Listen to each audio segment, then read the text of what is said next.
Section 13.1 Vector Fields Video 3.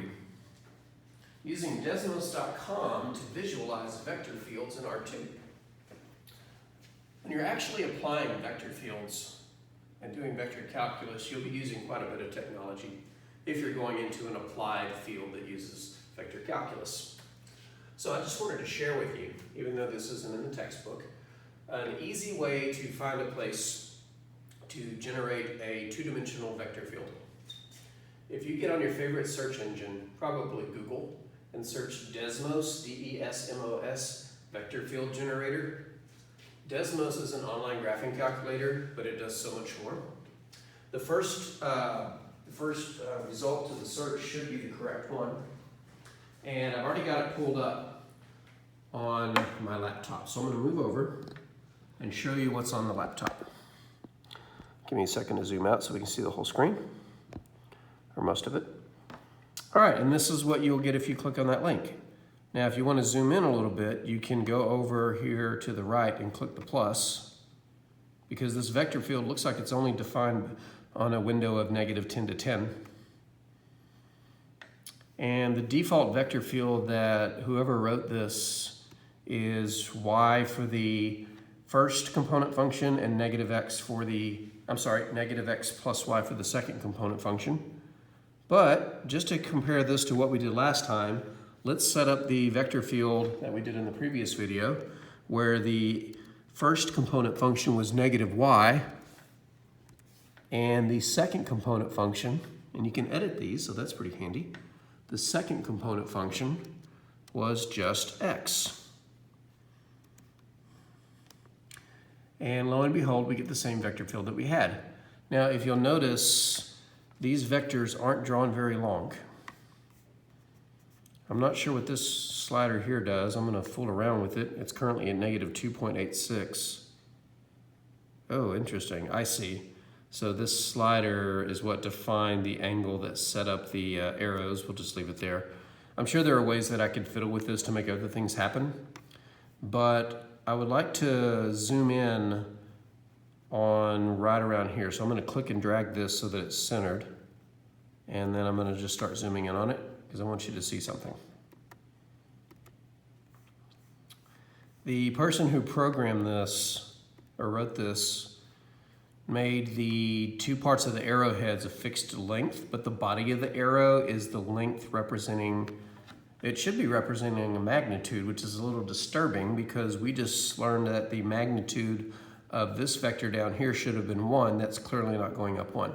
So this is obviously scaled down some. I'm not quite sure how they did that, but you can still get an overall picture that this does look like a rotational vector field.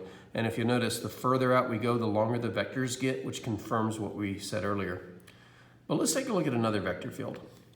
Let's take a look at, I don't know. I'm going to steal one from the book. You can't see me walking around, but I'm going to get the book. Oh, let's go with the vector field.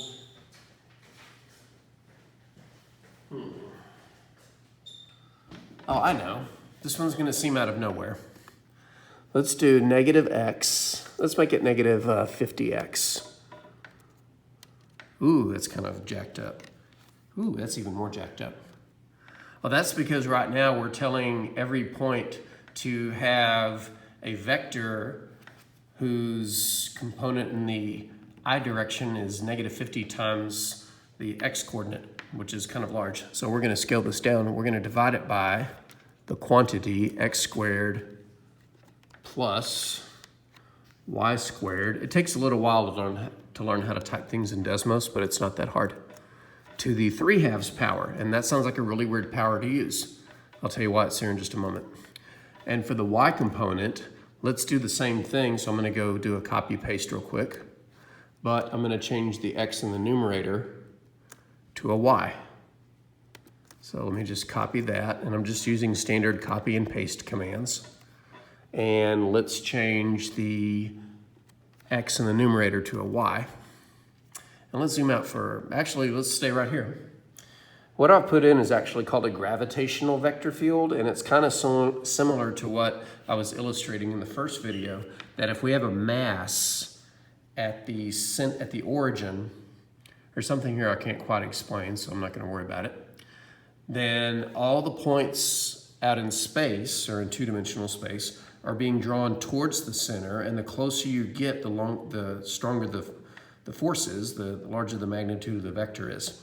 This has to do with one of Newton's gravitational laws, the one that says the force between two bodies is directly proportional to the product of their masses and inversely proportional to the square of the distance between them. If that makes sense, great. If it doesn't, don't worry about it. The main thing I wanted to do was show you a nice place on the internet where you can type in the x component and the y component, and it will give you a good representation of a vector field. I personally want to go nosing around through all the equations that do this to see what I can modify. Like, for example, what does this K slider do? If I were to actually, go back. If I were to actually go and read all the functions that define everything here, I might be able to figure it out on my, oh, it looks like it, I have no idea what I just did. It's lengthening the length of the arrow vectors. Oh, yes. Remember the other slider changed the angle of the arrowheads, and it looks like this one changes the lengths of the arrowheads. So I can make them negative, and they would go backwards because negative vectors do that. Or if I really wanted to be goofy, I could press this button, which animates it, and then just watch them grow. I should probably slow down that animation. But anyway, I'm just goofing around now. That's the last thing you want to do is me waste your time goofing around. All right, but my point is, and let's put this back to where it used to be. That looks good. Go backwards some. These vectors pointing out at the origin make me wonder, but I'm not going to dwell on that. This website, which you can find by searching Desmos Vector Field Generator, you can actually just search Vector Field Generator. It was what I searched. And then click the first link, and then it'll bring you to a place where you can enter your own component functions and get a quick visual of a vector field in 2 dimensions.